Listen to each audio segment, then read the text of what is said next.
வணக்கம். நான் Suchitra sounds good Suji's சேனலில் இருந்து. ஆயில்ய நட்சத்திரம் மாமியாருக்கு ஆகாதது. ஏன்? மாமியார் இறந்துடுவாங்க. இந்த மாதிரிலாம் வந்து நெறைய இது கிளம்புது. ஆக்சுவலா முன்னோர்கள் என்ன சொல்லிட்டு போயிருக்காங்கன்னா, ஆயில்யம் ஆகாததுன்னா மாமியாருக்கு பிடிக்காது. அப்படின்ற மாதிரி ஒரு பாயிண்ட் இருக்கு. மாமியாருக்கு ஏன் ஆயில்ய நட்சத்திரக்கார மருமகள பிடிக்காதுன்னா, நீங்க யோசிக்கணும். அ ஏ ஏன்னா, இப்ப வந்து ஒரு குடும்பம் இருக்குன்னு வச்சுக்கோங்க. அந்த குடும்பத்துல அம்மா தான் வந்து எல்லாமே பார்த்துட்டு இருப்பாங்க. ஒரு நிர்வாகத்தன்மை இருக்கும். எல்லாரும் அம்மா நல்லா சமைச்சு குடுப்பாங்க. அவங்களுக்கு பிறந்த பையனுக்கு வந்து கல்யாணம் ஆகி ஆயில்ய நட்சத்திரத்துல ஒரு பொண்ணு வரான்னு வச்சுக்கோங்க.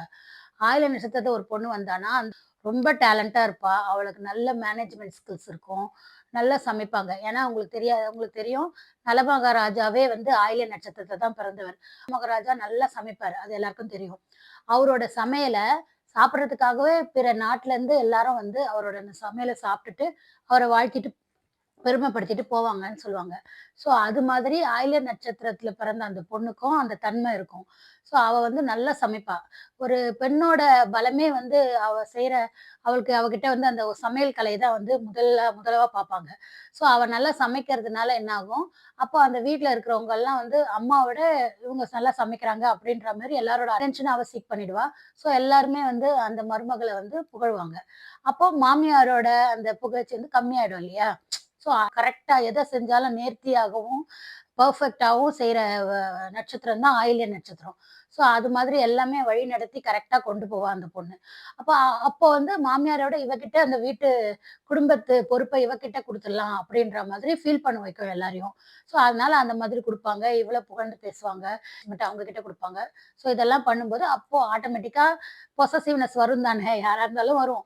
நம்ம ஸோ அதனால மாமியாருக்கு வந்து கோவம் வரும். அந்த மருமக மேல. அததான் சொல்லுவாங்க. ஆயில்ய நட்சத்திரம் மாமியாருக்கு ஆகாதுன்னு சொல்லுவாங்களே தவிர, மாமியார் வந்து இறந்துடுவாங்க அப்படின்னு இதுவரைக்கும் சொல்லவே இல்ல. ஆகாதுன்னா அவங்களுக்கு பிடிக்காது. அந்த மருமகள. ஏன் பிடிக்காதுன்னா, அவ வந்த உடனே நம்மள எல்லாரும் வந்து மதிக்கல. ஸோ அதனால ஆயில்ய நட்சத்திர மருமகள் வந்து மாமியாருக்கு ஆகாது. இத வந்து பொருள கரெக்ட்டா புரிஞ்சுக்கிட்டா போதும். ஆனா பொருள கரெக்ட்டா புரியாம ஆயில்ய நட்சத்திரத்தில பிறந்த பிறந்த பெண்களுக்கெல்லாம் கல்யாணம் பண்ணா அந்த அடுத்து மாமியார் வந்து இருக்க மாட்டாங்க அப்படின்ற மாதிரிலாம் முடிவெடுக்கிறது வந்து ரொம்ப தப்பு. இந்த ஆயில்ய நட்சத்திரத்த பத்தி நீங்க வந்து மேலும் விரிவாகவும், விளக்கமாகவும் பார்க்கணும்னா, என் அடுத்த பதிவை போய் பாருங்க. அ வீடியோ உங்களுக்கு பிடிச்சிருந்தா, இத வந்து லைக் பண்ணுங்க, ஷேர் பண்ணுங்க, கண்டிப்பா சப்ஸ்கிரைப் பண்ணுங்க. நன்றி, வணக்கம்.